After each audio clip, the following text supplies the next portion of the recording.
시편 132편 1절에서 18절에 있는 말씀을 우리 다같이 합독하시겠습니다. 여호와여 다윗을 위하여 그의 모든 겸손을 기억하소서. 그가 여호와께 맹세하며 야곱의 전능자에게 서운하기를 내가 내 장막집에 들어가지 아니하며 내 침상에 오르지 아니하고 내 눈으로 잠들게 하지 아니하며 내 눈꺼풀로 졸게 하지 아니하기를 여호와의 처소 곧 야곱의 전능자의 성막을 발견하기까지 하리라 하였나이다. 우리가 그것이 에브라다에 있다 함을 들었더니 나무밭에서 찾았도다. 우리가 그의 계신 곳으로 들어가서 그의 발등상 앞에서 엎드려 예배하리로다. 여호와여 일어나사 주의 권능의 궤와 함께 평안한 곳으로 들어가소서.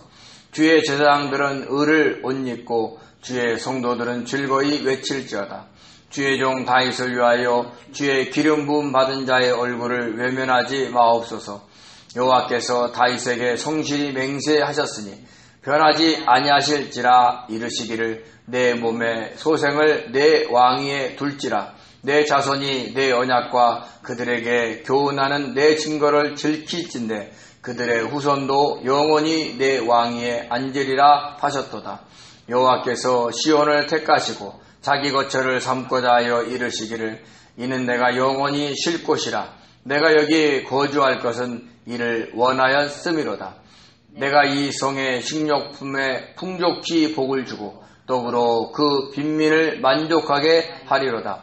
내가 그 제사장들에게 구원을 옷 입히리니 그 성도들은 즐거이 외치리로다. 내가 거기서 다윗에게 뿔이 나게 할 것이라. 내가 내 기름 부음 받은 자를 위하여 등을 준비하였도다. 내가 그의 원수에게는 수치를 옷 입히고 그에게는 왕관이 빛나게 하리라 하셨도다. 아멘. 아멘. 오늘은 역시 성전에 올라가는 노래입니다. 13번째인가요? 아마 그럴 겁니다. 오늘 주로 등장하는 인물이 다윗에 대해서 이야기를 합니다. 우리도 잘 알다시피 다윗은 온갖 고난과 역경을 겪었던 사람입니다. 그래서 처음에는 골리앗 장군을 이김으로 인해서 사울왕의 총애를 받았지만 그 사울왕의 시기로 인해서 10여 년간이나 도망자의 삶을 살았습니다. 안전한 곳에 거하지도 못하고 도망자의 삶은 그렇게 넉넉하지가 않았습니다. 그래서 숱한 어려움 속에 그가 하나님의 도우심으로 마침내 유다의 왕이어서 통합 이스라엘의 왕이 됩니다. 그리고는 그 다윗이 가장 먼저 했던 것은 하나님의 법궤를 찾는 것이었습니다. 그래서 오늘 그 하나님의 법궤를 그 사모하는 그 심정, 그런 것이죠. 그런 마음으로 오늘 이 시편을 대하였으면 좋겠다 하는 겁니다. 1절에 이렇게 얘기합니다. 여호와여 다윗을 위하여 그의 모든 겸손을 기억하소서라고 얘기했어요. 여기서 겸손은 그냥 우리가 자기를 낮추고 나를 공손히 다른 사람한테 공손히 얘기하고 그런 겸손이 아니에요. 여기서 겸손의 히브리어 나는 못못에 종사하다, 못모하게 바쁘다, 괴롭히다, 압제하다, 천하게 하다 이 얘기는 그가 모든 겸손은 그의 삶 속에 압제당했던 것, 그리고 천하게 여겼던 것, 괴롭힘을 당했던 것, 그런 걸 얘기하는 거예요. 그래서 이 구절을 세 번역으로 읽어보면 충분히 쉽게 이해가 될 수 있습니다. 이렇게 얘기합니다. 주님, 다윗을 기억하여 주십시오. 그가 겪은 모든 역경을 기억하여 주십시오. 인생에서 우리가 막 어떤 고난을 겪는 것은 하나님이 허락하시는 영역에서 겪는 거지만 그 고난을 주님 안에서 참아내는 것을 하나님이 기억하신다는 거예요. 우리가 단순히 어려움이 있으면 그걸 그냥 원망하고 불평하고 짜증내고 또 다른 사람한테 이유를 전가하면서 핑계를 대고 뭐 이런 삶이 아니라, 물론 그럴 수도 있죠. 힘들고 어려우니까. 그러나 그럴 때도 마음을 돌이켜서 그것을 하나님의 뜻 안에서 주님의 말씀대로 견뎌내려고 했던 것. 다윗이 그랬잖아요. 온갖 고난 속에서도 하나님의 뜻대로 살아가려고 했었어요. 그래서 사울왕을 죽일 수 있는 그 두 번의 기회도 죽이지 않아요. 왜? 하나님의 기름 부으심 받은 자를 죽일 수가 없다는 거죠. 하나님의 말씀대로 살아가는 거예요. 그 어려움을 하나님 기억해 주십시오. 이 얘기는 뭐냐면 그것이 하나님 앞에 자기를, 즉 다윗을 나는 이런 사람이었습니다라고 보여줄 수 있는 그런 어떤 표식 같은 거예요. 저와 여러분이 막 힘들고 어려운 고난을 겪잖아요. 이것은 그냥 단순하게 흘려보내는 게 아니에요. 하나님 앞에 다 쌓인다는 거죠. 그러면 이 고난을 어떻게 우리가 맞이해야 되느냐는 거죠. 원망하고 답답해하고 두려워하고 이러고 맞이하겠습니까? 아니면 주님의 뜻을 알고 주님이 함께 하실 것을 믿고 소망 가운데 감사하면서 기뻐하면서 그것을 맞이하시겠습니까? 거기에는 엄청난 차이가 있는 겁니다. 오늘 이 시편 기자는 그 다윗의 그 어려움, 그 고난을 하나님 앞에 하나님 나 다윗은 이런 사람이었습니다라고 보여주는 거예요.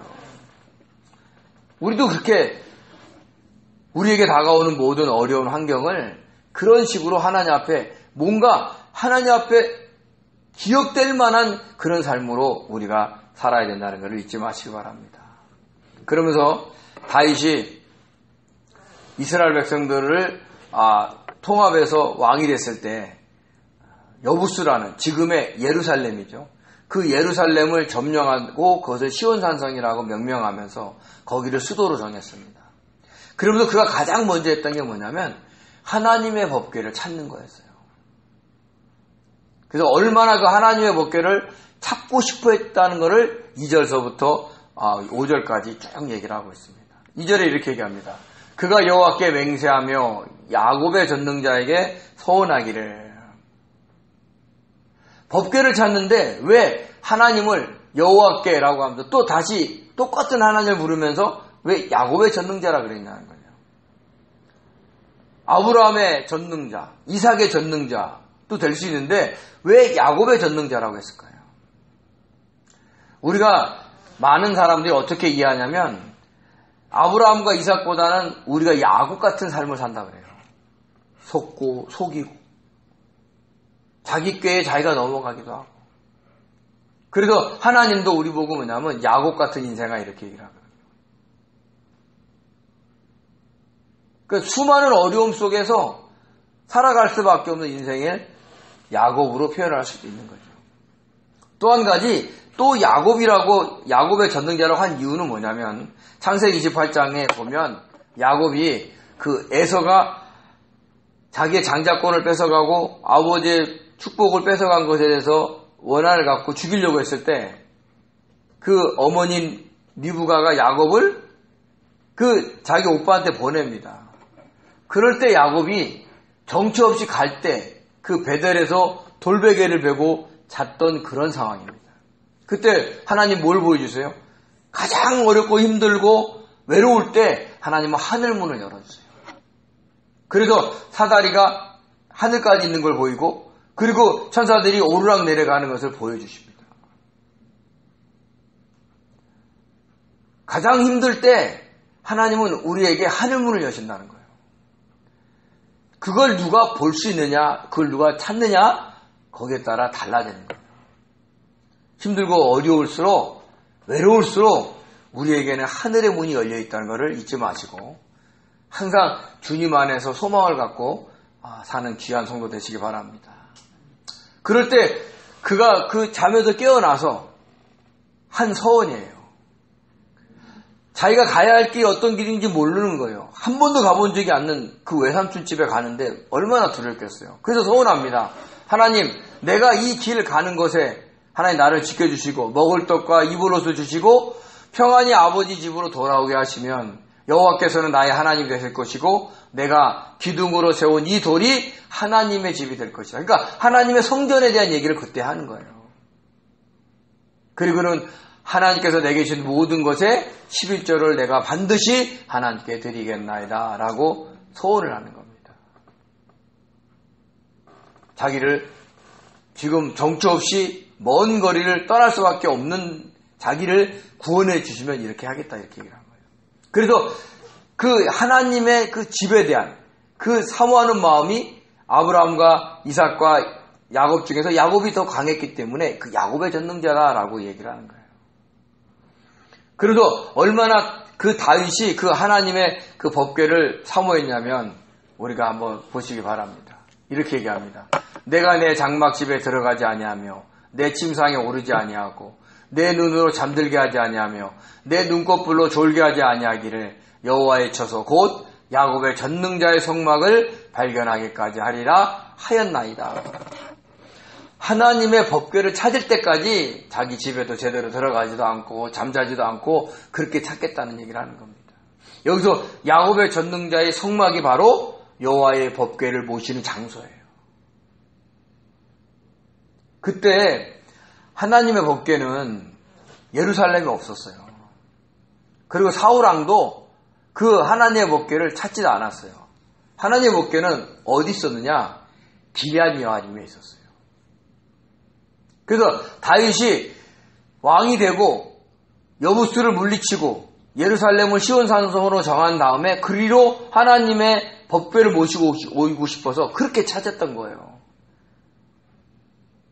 졸지도 않을 정도, 자지 않을 정도로 찾았다는 거예요. 그러니까 정말 안 찾겠냐마는 그 정도로 사모하면서 찾았다는 얘기를 하는 겁니다. 그럼서 드디어 찾습니다. 우리가 그것이 에브라다에 있다함을 들었더니 나무밭에서 찾았도다 이렇게 얘기해요. 에브라다에 있는 기럇 여아림에서 찾은 겁니다. 근데 그 기럇 여아림이 뜻이 숲의 성, 즉 나무밭이라는 뜻을 갖고 있어요. 그래서 이 기럇 여아림은 예루살렘에서 그 서쪽으로 약 11km 있는 지점인데 에브라다에 있는 기럇 여아림에서 찾았다라고 얘기를 하는 거예요. 그러니까 에브라다는 그 에브라다라는 지역에 기럇 여아림도 있고 또 성경의 미가서 5장 2절에 보면 베들레헴을 베들레헴 에브라다야 이렇게 불러요. 그러면서 그 베들레헴까지도 에브라다에 속해 있는 것을 알 수 있어요. 그러니까 오늘날로 얘기하면 성남과 하남을 뭐라 그래요? 크게 경기도 이렇게 부르죠. 그러니까 에브라다를 경기도로 보시고 기럇 여아림을 성남으로 보시면 돼요. 에브라다에 있는 그 기럇 여아림에서 찾은 겁니다. 사실 이 법궤는 사무엘 선지자가 본격적으로 마지막 사사로서 활동하기 전에 이스라엘과 블레셋이 싸움을 했어요. 전쟁을 일으킨 겁니다. 그때 이스라엘이 져요. 그제 약 400명가량 전사를 합니다. 그러니까 이스라엘 장로들이 하나님의 법궤를 모시고자 여호와의 법궤가 오면 그 전능하신 하나님 오시기 때문에 우리가 이길 것이다 라고 그들이 전쟁에 도움이 되겠다 생각해서 법궤를 가지고 옵니다. 사실 하나님의 법궤는 함부로 움직이는 게 아니에요. 근데 그 당시에 그들은 여호와의 법궤를 그 하나님의 그 임재를 그 사모해서 예배드리는 장소로 보는 게 아니라 자기의 어려운 문제를 해결하기 위해서 마치 하나님을 우상을 섬기듯이 섬겼던 거예요. 당시에도 원주민들이 섬겼던 그런 우상도 있었기 때문에 그런 식으로 하나님을 대접한 겁니다. 그러니까 하나님이 이스라엘 백성들을 절대 도와주지 않은 겁니다. 그래서 여호와의 개가 오니까 막 이스라엘의 군영에서 막 소리를 지르고 난리가 나서 상대편에 있는 블레셋이 위축이 된 거예요. 그래도 블레셋이 이왕 죽일 거 우리 열심히 싸워보자 이러고 쳐들어왔어요. 그랬더니 대승을 한 겁니다. 이스라엘이 그때에 10만 명이나 죽어요. 엄청나게 죽는 겁니다. 400명이 죽어서 여호와의 개를 모시고 왔는데 전쟁에서 10만 명이 죽은 거예요. 블레셋이 난리가 났죠. 막 이겼다 그러고 더군다나 여호와의 법궤까지 뺏었으니까. 그래서 그들은 그 아스돗에 있는 그 자기들이 섬기는 다곤 신상에다가 법궤를 놔둡니다. 근데 나중에 어떻게 되냐면 그 다곤 신상이 머리가 떨어져 나가고 손발이 잘리고 몸뚱아리 와서 있었어요. 그리고는 그 아스돗에는 독한 종기가 퍼지기 시작합니다. 전염병이 퍼진 거죠. 그래서 처음에는 이게 왜 전염병이 생겼나 모르다가 혹시 이 이스라엘의 그 신의 법궤를 때문에 생긴 게 아닌가 이렇게 생각을 한 거예요. 그래서 혹시 몰라서 아스돗에 있던 하나님의 법궤를 가드로 옮깁니다. 근데 옮겼던 그 가드에 또 독한 종기가 발생이 되는 거예요. 깜짝 놀랐죠. 이게 그 이스라엘의 신의 계획 때문에, 법궤 때문에 생기는 거구나, 이렇게 생각을 해서 이 가드에서 에글론으로 옮깁니다. 에글론에 옮기니까 난리가 났죠. 에글론 사람들이. 자기네들이 또 독한 종기가 생기면 어떻게 하겠어요. 근데 여지없이 생겼어요. 그래서 브레셋 방백들이 모여서 회의를 합니다. 돌려보내자. 이건 우리가 갖고 있을 게 아니다. 이스라엘의 신이 화가 났다. 그런데 혹시 모르니까 우리 한번 테스트 한번 해보자. 그래가지고 그 법궤를 새술에 싣고, 그리고 이제 막 젖을 먹이고 있는 암소 2마리를 그 수레를 끌게 합니다. 그리고는 그 젖을 먹던 송아지는 집에다 놔두죠. 그리고 보내버립니다. 그럼 보통 같으면 그 젖 먹는 송아지 때문에 소가 안 가요. 그게 정상인 거예요. 근데 그 암소 2마리가 울면서 자로나 우로나 춤추지 않고 계속 이스라엘로 가는 거예요.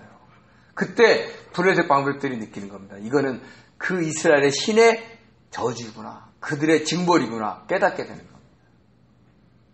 그래서 그 수레가 이스라엘 영내에 들어가고 벳세메스에 딱 도착을 하게 됩니다. 벳세메스에 이스라엘 백성들이 막 난리가 났죠. 하나님의 괴가 돌아왔으니까.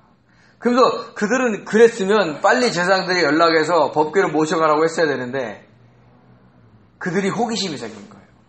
그래서 그 법궤 뚜껑을 엽니다. 뭐가 있나 궁금하니까. 그래서 거기서 성경에는, 어떤 성경에는 5만 70명이, 어떤 명은 70명이 죽었다 이렇게 얘기해요. 근데 5만 70명이 아닐 확률이 많아요. 그때 그 시골 도시에 그렇게 많은 사람이 살지 않았을 거니까요. 그래도 70명이라는 숫자는 많은 겁니다. 그러니까 그 벳세메 사람이 놀래버린 거예요. 그거는 우리가 건들면 안 되겠다. 그래갖고 그 기럇 여아림에 있는 사람한테 오라고 얘기를 합니다. 사무엘상 6장 21절에 전령을 기럇 여아림 주민에게 보내어 이르되 블레셋 사람이 여호와의 궤를 도로 가져왔으니 너희는 내려와서 그것을 너희에게로 옮겨와라. 그러니까 자기네들이 손도 못 대게 합니까? 이제는 뚜껑까지 열었는데 하나님의 징계를 받으니까 손도 못 대게 못된 거죠.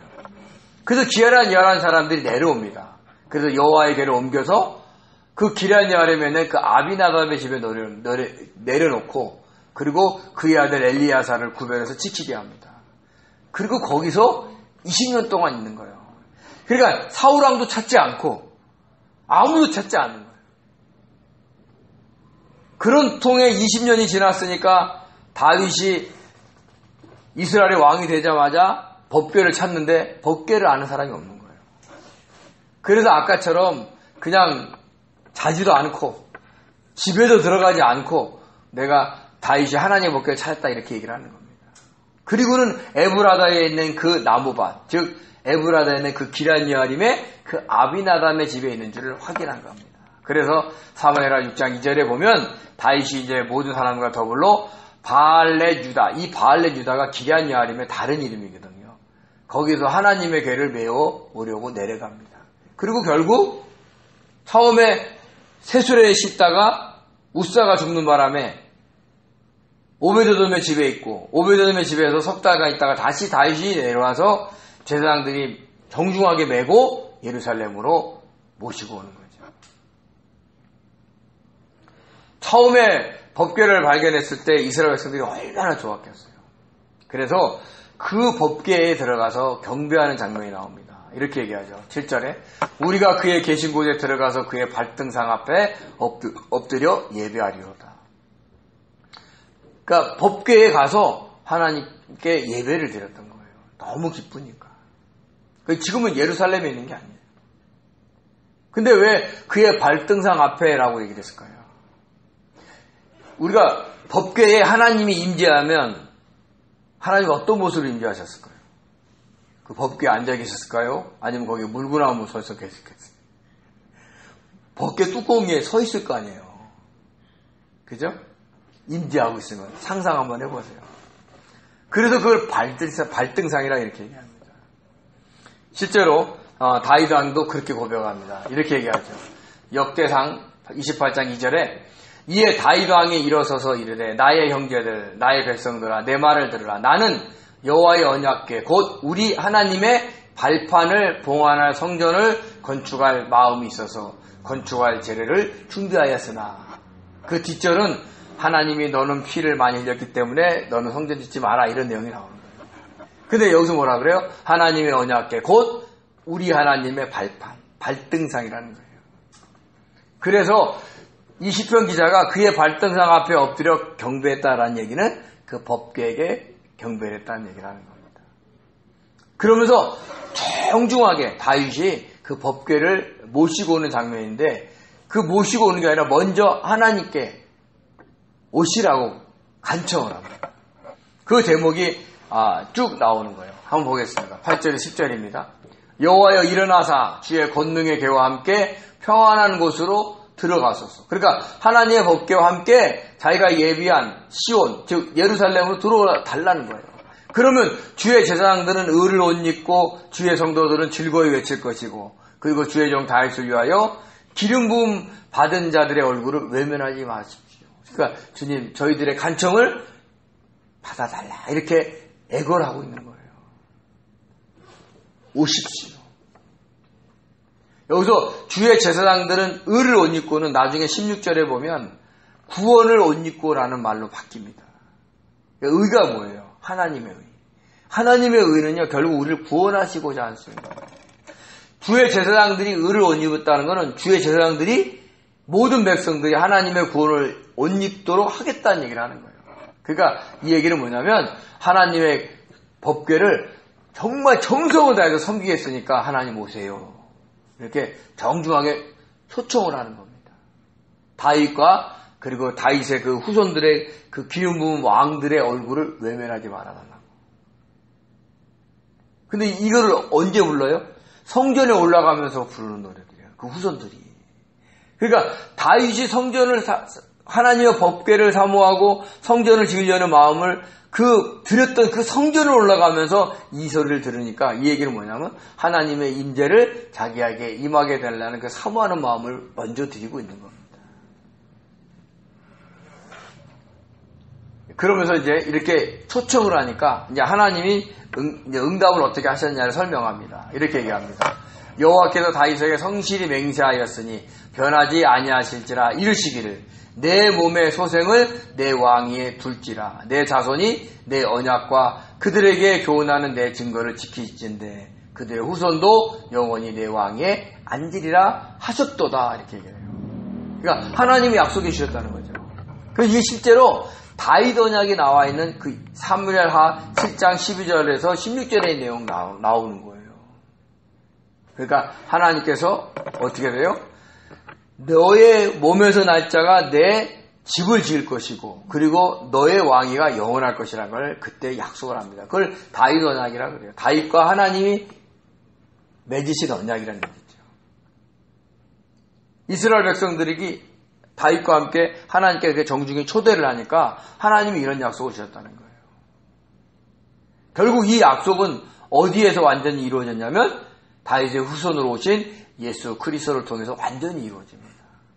영원한 왕이신 그분이 이 왕위를 완전히 잇고 영원히 왕이 되시는 거예요. 지금도 다윗의 후손으로 왕이 된 사람이 있어요?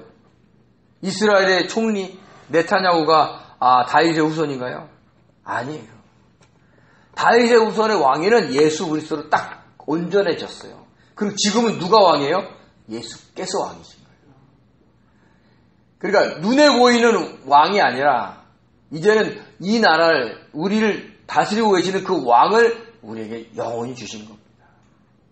그거를 우리가 아시고 늘 우리가 주님께 간절히 기도해야 된다는 것을 잊지 마시기 바랍니다. 그러면서 그 하나님의 법궤가 들어갔을 때 하나님이 어떻게 하셨느냐를 이 시편 기자가 표현을 합니다. 13절에서 마지막 18절까지인데요. 이렇게 얘기합니다. 여호와께서 시온을 택하시고 자기 거처를 삼고자 이르시되 이는 내가 영원히 쉴 곳이라 내가 여기 거주할 것을 이를 원하였음이니라. 그러니까 하나님께서 실제적으로 다윗이 초청을 하고 초대를 하지만 하나님이 거기를 정하고 원하셨다는 거예요. 우리가 뭔가 하나님께 해드리는 것처럼 보여도 하나님이 그렇게 하시고자 하기 때문에 우리가 한다는 걸 우리는 아셔야 돼요. 우리가 하나님 앞에 뭔가를 정성껏 드린 것처럼 보이지만 그게 아니라는 거예요. 하나님이 정하셨기 때문에 다윗이 그 법궤를 어디로 옮겨요? 예루살렘, 시온으로 옮기는 겁니다. 그리고는 하나님께서 얘기하신 것이 내가 거기 있는 그 성에는 어떤 일이 생기느냐? 식료품이 풍족하고 떡으로 빈민들을 만족해 주겠다는 거예요. 그러니까 육신적인 일들도 하나님이 해결해 주겠다는 얘기라는 거예요. 그리고는 아까 얘기했죠. 9절에서 제사장들이 의를 옷 입었다 그러는데 여기서는 뭐예요? 구원을 옷 입으리라. 그러니까 거기에서 이스라엘 백성들이 하나님 앞에 제사를 드림으로 인해서 하나님의 의를 이루겠다는 거예요. 하나님의 법궤가 있으면 거기에는 항상 하나님의 제사장이 있어야 돼요. 왜냐하면 이스라엘 백성들이 죄를 고백하고 정결하게 됨으로 인해서 하나님 앞에 거룩한 백성으로 서야 되기 때문에 그래요. 그래서 성도들은 즐거워하고 거기에서 다윗의 뿔이 나게 해서 원수들은 수치를 당하고 그리고 다윗의 왕가는 영원히 빛날 것이다 라고 약속을 하시는 겁니다. 우리가 주님과 친밀하게 교제하고 주님의 뜻대로 살아간다면 그 주님이 우리 안에 내가 여기 거주하기를 원하지 않으시겠냐는 거예요. 그러면 주님이 우리 안에 거하시면 어떤 일이 생기느냐? 육신적인 문제들이 그냥 우리가 원하는 방법대로는 원하는 대로는 들어주지 않지만 풍족하게 만족하게 여기서 풍족하고 만족하다는 게 막 엄청나게 많은 거 얘기하는 게 아니라 우리가 영적으로 성장하면 성장할수록 만족하는 정도에 따라서 주신다는 얘기를 하는 거예요. 그래서 저와 여러분이 숱한 어려움이 있잖아요. 근데 가만 보세요. 그 전에 고민했던 문제들이 해결되고 가고 있다는 걸 우리는 아셔야 돼요. 지금 닥쳐오는 문제들이 계속 있다 보니까 저번에 내가 괴로워했던 문제들이 해결된 걸 몰라. 그래서 계속 나는 어려움 속에 있고 나는 고난 속에 있고 나는 괴로움 속에 있는 것처럼 보여도 주님을 간절히 모시는 자들에게 이런 풍족과 만족을 주신다는 거예요. 그거를 느낄 줄 아는 사람이 다가오는 문제를 염려하거나 두려워하지 않고 감사함으로 주님께 맡기면서 살아갈 수 있는 거예요. 다윗이 이스라엘의 왕이 돼서 뭐가 부족했겠어요? 근데 다윗은 안 거예요. 자기가 그 숱한 역경 속에 자기를 구원해 주시고 이끌어 주신 분이 하나님이라는 거예요. 그 하나님의 임재를 사모해서 자기가 예루살렘을 점령했을 때 하나님의 법궤를 모시고 왔던 겁니다. 오늘날 저와 여러분에게 이 하나님이 머무는 성전이 어디 있어요? 우리 안에 있어요. 우리가 하나님의 성전이에요. 하나님의 임재를 사모할 줄 아셔야 돼요. 아까 얘기한 것처럼 그렇잖아요. 정중하게 초대를 하는 거예요. 오시옵소서. 외면하지 마시옵소서. 제사장들이 의를 옷 입고 백성들이 즐거워할 테니까 하나님 오시옵소서. 이런 것처럼 우리 안에 주님 나에게 임재하시고 충만하셨어. 그러려면 어떻게 돼요? 우리가 주님과 친밀하게 교제하고 주님께 물어보고 어떻게 하기를 원하고 그런 것 나의 주권을 자꾸 주님께 드려야 내 안에 누가 역사하세요? 주님이 역사하시는 거예요. 주님이 역사하셔야 여기에 이 하나님의 성전인 우리가 어떻게 돼요? 하나님의 발등상을 모시는 그런 귀한 몸들이 되는 거예요. 그러면 거기에 하나님이 내가 머무는 그 성에 뭐라 그래요? 식료품을 풍족해 하고 떡으로 빈민을 만족해 주겠다 얘기하는 거예요. 저와 여러분이 막 엄청나게 벼락부자가 된다는 얘기가 아닌 게 아니라 하나님이 그때그때 내가 하나님의 뜻을 사모하는 자들을 하나님이 책임져 주시고 도와주시겠다는 얘기를 하는 겁니다. 우리가 많은 어려움이 있을 때 어려움에 집중하기보다는 내 안에 정말 예수가 계시는지 그 주님의 임재가 있는지 주님의 임재를 내가 사모하고 있는지 그분을 초청하고 있는지 우리는 거기를 먼저 보셔야 돼요. 그때 뭐라 그래요? 거기에 그 성에는 이스라엘의 왕이 있어서 잘 통치하겠다 그런 얘기 없죠. 뭐가 있어요? 그 제사장들이 구원을 옷 입을 것이다. 그 제사장들이 뭐예요? 하나님 앞에 늘 회개하는 영을 불러일으켜서 하나님 앞에 어떻게 돼요? 정결한 자로 거룩한 자로 새롭게 해주겠다는 얘기를 하는 거예요. 실제적으로 하나님의 임재 있는 데는 왕도 선지자도 없었어요. 제사장이 있었어요. 우리가 하나님 자기를 돌아보면서 회개하고 그리고 하나님의 뜻 안에 자기를 들을 때 우리 안에 그 주님의 임재가 풍성하다는 걸 아셔야 돼요. 그럴 때 그렇게 내가 뭔가가 성장되고 있는데 내 주변이 회복이 되고 있다. 이건 하나님의 은혜인 거예요. 근데 나는 막 원망 불평하고 있는데 문제가 해결됐다? 이거는 다시 한번 생각해 봐야 된다는 겁니다. 이왕 문제가 해결되려면 우리는 하나님 주님의 임재가 가득히 느껴지는 그런 하나님의 성전으로 변화되어야 되는 것이 맞습니다. 저와 여러분이 다윗처럼 그 하나님의 임재를 사모하면서 늘 주님을 초청하십시오. 아까 다윗이 그 주님을 와달라고 초청하듯이 그렇게 초청하십시오. 그리고 우리 안에 있는 주님과 늘 대화하시면서 친밀하게 교제하시면 저와 여러분이 이 땅을 살아갈 때 넉넉하게 감사하며 이겨낼 줄 믿습니다. 그런 은혜가 영육간에 풍성하시기를 예수님의 이름으로 축원드립니다. 기도하겠습니다. 은혜로우신 하나님 아버지, 저희들에게 다윗과 같이 하나님의 임재를 사모하는 마음을 허락하여 주시옵소서.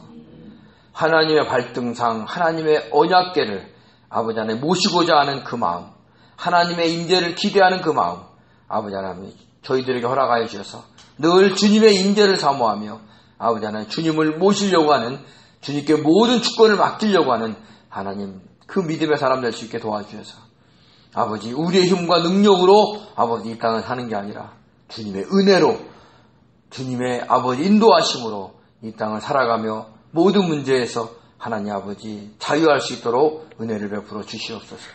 주님이 허락하신 그 풍족과 만족을 느낄 수 있도록 저희들에게 풍성하게 부어줄 줄 믿사옵고 감사하며 예수님의 이름으로 기도드립니다. 아멘.